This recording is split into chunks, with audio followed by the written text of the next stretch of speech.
Hi everyone, great to see you again. We're recording this on April 1st, but it probably won't be released the same day, so you don't need to worry. We're not going to be speculating about Top Drives 2 or any of the other new features that we're definitely not working on. So back to the normal stuff. Welcome to the Top Drive Show. We're going to get going with your questions. You might know the rules by now, of course. If you have a question that you'd like us to answer, go ahead and leave it in the comments. And if you see a question someone else has asked that you like the look of, make sure to give it a like, because we look at the most liked comments first. And we give away carbon fibre packs, the first of which is going to Michael Henner, who asks, "It sucks if you win by 3 stars and you only have 1 card left on the reward screen. It would be great if after picking up the last card, in my example, that there will be immediately 15 new cards so you can pick your 2 remaining cards. This would mean if you win by 3 stars, you get 3 cards no matter what." Yeah. So I did an estimate on this, because you miss out a little bit on some rewards. Technically, you know, you get 3 stars and there aren't enough cards. You could have had that 500 cash or 5 gold or whatever. I estimated that players miss out on about 1%, I think, of everything that they could be getting. So on that basis, I'm like, oh, it's not very significant. And actually, there's a lot of players who play that they don't even complete a prize board. Like all these players who know how to smarf and get the 3 stars all the time, obviously they're hitting it. But loads of people just try their hardest all the time, like you're kind of really supposed to. And they're not that active, so they don't even notice it. So it's not very many people and it's not very much money. So I was always like, okay, it doesn't seem very high priority to fix. But it does keep coming up. There is a thing where I think it maybe is annoying, disproportionate to how technically valuable it is. Yeah, there might need to be like an annoyance score added to the quality of life improvements. Yes, I suppose list. it's like a quality of life thing. Yeah, I think, like you say, it's there, it's known about, but it's a little hard to see it rising far enough up the list to actually get addressed. I'll make sure it's on the quality of life list, and whenever we go, right, let's add a little bit of quality of life stuff, can be in the pool of ideas that we draw from. It's a good list for those. Yeah. All right, so yeah, thank you, Michael. You get yourself a carbon fibre pack. Also picking one up for another highly upvoted question is David Diaconescu, sorry if I didn't say that right, who asks, will we be adding rewards for reaching 1,000 or 200 trophies, etc.? Because in their opinion at the moment they're kind of useless. Now, we happen to know some things about trophies and what they do. So what do they do? Well, yeah, I mean, there's a thing where trophies are used for matchmaking, and so if you get more trophies, you're going to encounter other people who've got more trophies. And there's something counterintuitive about that in a way, because trophies sounds like and looks like a prize, and the prizes you get to race harder people, because people are like, where's my prize, you know. Now the thing that people don't realise is that some of the higher bands you do actually get bigger prizes, but you don't even see that that's happened. Yeah. And I know there are other games which are designed slightly differently, which reward you for crossing these thresholds in various ways. I mean, it would be nice to motivate it a bit more.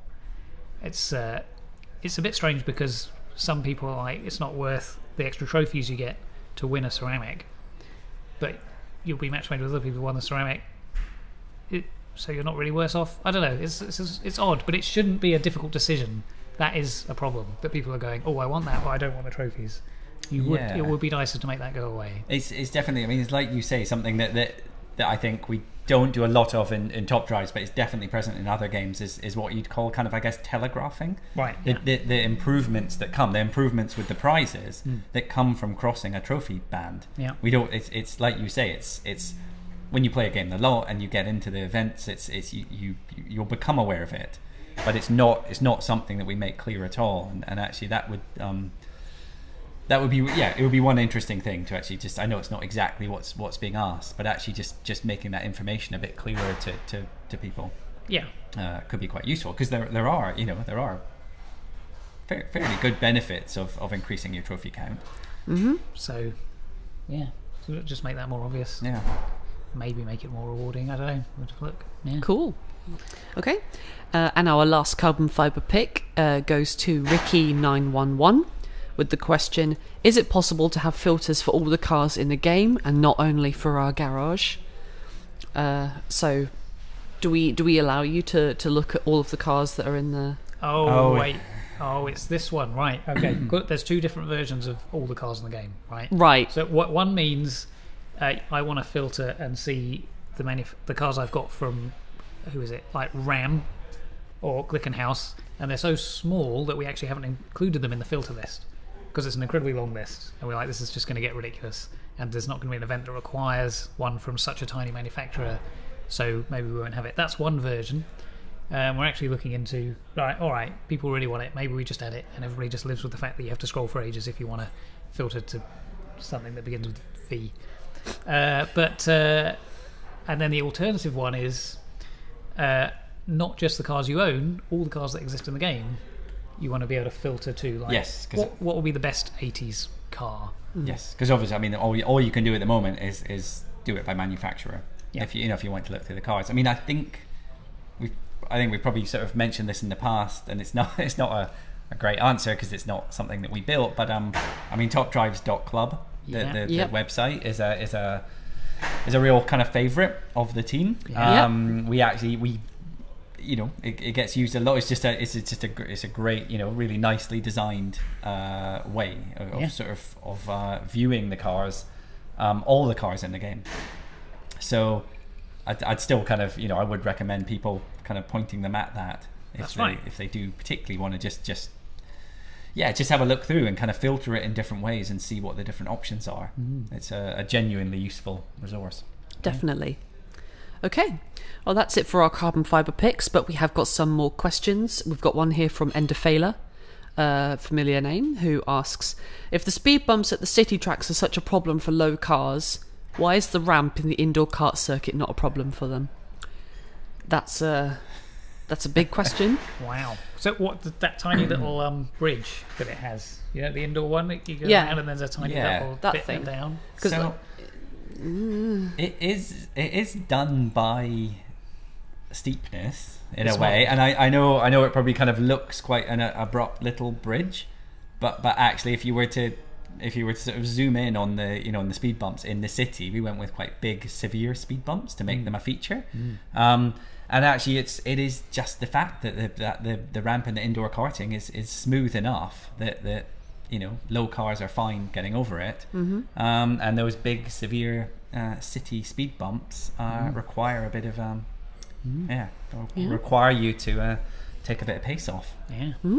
It might not. It might be that it's just the way it looks in the game, that they look very similar, or the kind of indoor karting ramp is kind of looks more severe than it actually is. But the speed bumps are just this kind of hard to tell sort of red zone. Yes, it doesn't visually. You can't really look like see there's anything. a big But there is a physical bump. That's how we model it. And the car is reacting to it. So we didn't want, and also actually we did, when we were kind of building and designing the challenges, the indoor karting is meant to be about that just incredibly tight corners and things. It's not really meant. It wasn't meant to have a penalty for low cars. It's not what that challenge is about. Okay, we've got another question that's also about ground clearance from John Ingram. Thank you for your question. They're asking, some cars are physically so low that they shouldn't be able to go over the speed bump. Would we ever add a very low category for ground clearance? So that cars like they've suggested the McLaren F1 LM. Yeah, I've definitely thought about this. They kind of, we do take a fairly non-granular, is that the right phrase, approach to it? Just with 3 bands. It's there's obviously a lot more variety in the world of cars than that.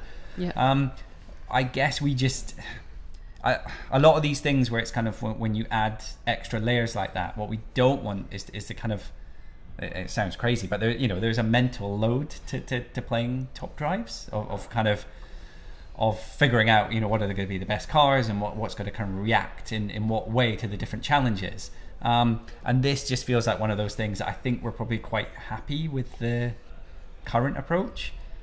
We don't want to load too much more variation. I mean, it will be interesting. It's interesting to consider with that previous question, right? Because then, would something that's classified as very low even on the indoor karting, just come up to that slope and then go, oh no, yeah. oh, I'm going to scrape, and just stop, and you just DNF. But, you know, like, there would have to be some threshold. Twisty road, like, no, can't make that at all. Yeah. Anywhere there's a slight incline. The recent mountain pass that we've added, that people are playing now, has got lots of slight inclines, and like, which one of those is too much for very low? Yes. Yeah. I think that might be too subtle a question. I guess you'd actually have to introduce a whole system that more explicitly shows you something on the track, like it shows, you know, weather. There would probably have to be a thing like it's almost like a severe warning sign. Or something. I think there was kind of something that came up actually, kind of in the early days of Top Drives, was that they're an important. It's an important feature, but actually DNFs are not that interesting. In a way, it's more exciting to see the race. It's more exciting to see the two cars finish it. I think was our general feeling. Right. So there was a sense that actually we didn't want to do too many things that introduce DNFs to the game, Right. And that was kind of one of the reasons why we just went with low. We kind of put all kind of, you know, big group of cars into the low category, but still let them get over it. Right. I know there's quite a few cars have you can press a button and it does a little electric motor, actually lifts the car up for a few seconds, and I think under 10 miles an hour or something like that. So we could go very elaborate and have a little whirring sound as your car kind of gets raised up and then creeps over The it. performance curve changes a little bit. Oh my goodness. Sounds Maybe awful. A bit overkill. Yeah. I would not want to be the one to code that. No. I'm going to say that now. Okay, well, thank you for your question. Actually, speaking of the new environment, I'd really like to know, just for my own personal thing, what you think of the new environment, because personally it's one of my favourites. So, you know, feel free to let us know in the comments if you want. We've got one more question I've picked up. There were several on this subject, but I picked the one from Ultimate Gold, who says, great job with PL8, some surprisingly good cars. Well, thank you very much. But also, the question that is on their mind is, when will the updates with the club feature be released? Well, it's a good question. Clubs. Yeah. When will it be? This is a recurring topic of the Top Drive show. Well, it is too soon to say. We've said before, things happen. You can't be sure exactly when something's going to be in the world of code. If you make promises and then things go wrong, people get disappointed. So we're not close enough to say. Yeah. I would what it'll be. say it's going well. Yeah. Oh. Well, I would. It is going well. Something could still happen Yeah. to shift the date, but at the moment, it's going well. All right. I mean, what is it? We're on load testing now, right? Yeah. This whole thing of scaling it up and discovering the bugs as you find what happens when loads of people Yes. use it at once, Yep. and then fixing those bugs and then scaling it up more. Yep. That is Yeah, going. that's what I was going to go on to say, is that we're in the bug fixing, load testing phase. So Yeah. But it is exciting. I think one of the things I'm most excited about is seeing one of the reasons we did it and did it in the way that we sort of did it in the way that we Did it? Yeah, we did. is just that idea of kind of a living map sort of interface. It's just really exciting. And that's sort of we were doing a big team test the other day, and it's fascinating the different approaches you can take to your progress across the map or kind of into the map, and there's some great strategies that I think are going to come into play, and it's I think we're all we can't wait to get it live. I want to see the way people tackle it, and I think something that I'm looking forward to in the not too distant future is, as part of this show, is actually talking about the different clubs and the different strategies that have come into play with each season. yeah, it would be pretty cool to sort of run a play-by-play or analyze some tactics that we've noticed that we like the look of. It would be kind of fun, wouldn't it? Yep. So you may see that in the future. Yeah. So hopefully, and I think be fair to say that we will give a date as soon as we can. As soon as we can. Yep. You'll know. Completely uncommittal, but we will. Yeah. Good. Okay. All right. Well, that is it for the questions. But of course, you know that we will be doing this again next time. So make sure to leave all of those lovely questions in the comments. The other big thing that we've got to talk about this time round is a prize car. What have we got for our good friends this time? We have the Scuderia Cameron Glickenhaus SCG 003 S. S. Yes. Very S. important. Very S, yes. Very, sorry, not very S. So the S, yes, very important. So a very, very specialist car, built in incredibly small numbers. I mean, really, I guess it's sort of its history or its background is really as a race car, as a sort of endurance kind of sports car, championship, raced at Le Mans. It's sort of done all the big kind of, it gets used by teams in all the big endurance car racing. But there was always a plan with it to build some road going versions, and it is the road going version that we have in the game. It's an amazing looking car. I do love the look of it. It's just, it's in a way it's hard with, when you're building a kind of that sort of hypercar type thing to do something that actually stands out. There can be a tendency with some of the smaller manufacturers to end up with things that all look very wedge shaped and slightly similar, but actually it's a very distinctive looking car. The kind of S version, I think in terms of kind of in the game, it's the really the standout. I mean, it's fast. It's 217 miles an hour, not 62.8 seconds. But the standout feature is the handling. So it's completely carbon fiber. It's due to its kind of race car heritage. It's incredibly aerodynamically efficient in terms of sort of downforce. Produces a huge amount of downforce, and for us that's kind of represented in that sort of overall handling score of 95. So it's also compared to other similar cars, it's also very light. So you're going to get the little bit of kind of agility bonus that comes into things like slalom and G-force. So it's an impressive car. I thought I'd just show one challenge just to show people what they can expect. So I think if we pick a worthy opponent in the McLaren 675 LT, I mean it's such a striking colour. I don't know, it's just been one of those cars I think it's always been kind of an intimidating opponent. It's been in the game since the beginning. And if we put the SCG up against that, we're going to pick Twisty Circuit just to kind of, I mean, it's not that the McLaren's a great handling car, but if I play this, you can see that incredible lime green McLaren. It actually gets off the line quicker, but then with every corner, the Glickenhaus is just pulling away. I mean, there's actually kind of clear air by the time they get on the back straight.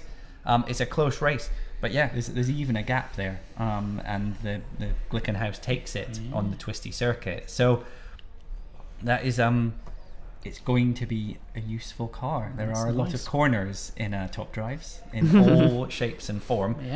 And that's going to be a pretty mighty car to add to your collection. And anybody who wants to have that thing of collecting all of the cars available for a given manufacturer, it's quite difficult to do in top drives. But in this one, you get that, you've done it. Yeah, 1 out of 1. It's just the one. See that bar fill up. At some point, there's a SCG 003C for people who want, not in the game but in real life, which is the race version, which is actually really light. Did a 6-minute 33 second lap of the Nordschleife Nürburgring, which is a pretty rapid time. So I mean, it's a very fast car in road and race trim. There was talk at one point about they were going to do a CS, which was going to sit somewhere in between. But I guess in the future there may be more Glickenhauses that we add, but at the moment it is one of a kind. Just the one. Very, very nice car. Well, in terms of the American Dream drag contest, I put it against the Hellcats. There's 3 of those now. It does beat them on a 1 mile drag, but you would have to upgrade it a bit, which is going to be harder with a legendary, to be fair. It is about being twisty, and it will obviously leave those Hellcats quite far behind if any corners come into it. But upgrade it a little bit and you'll give them trouble on the 1 mile as well. There you go. Pretty cool. So I think that's sort of our lot, isn't it, for this time round? Yeah. But of course, you know that we will be back in the near future with more of your wonderful questions and with the latest updates for what's going on in Top Drives. So, not to worry, you'll see us again soon. Thank you very much for playing Top Drives. This has been the Top Drive Show.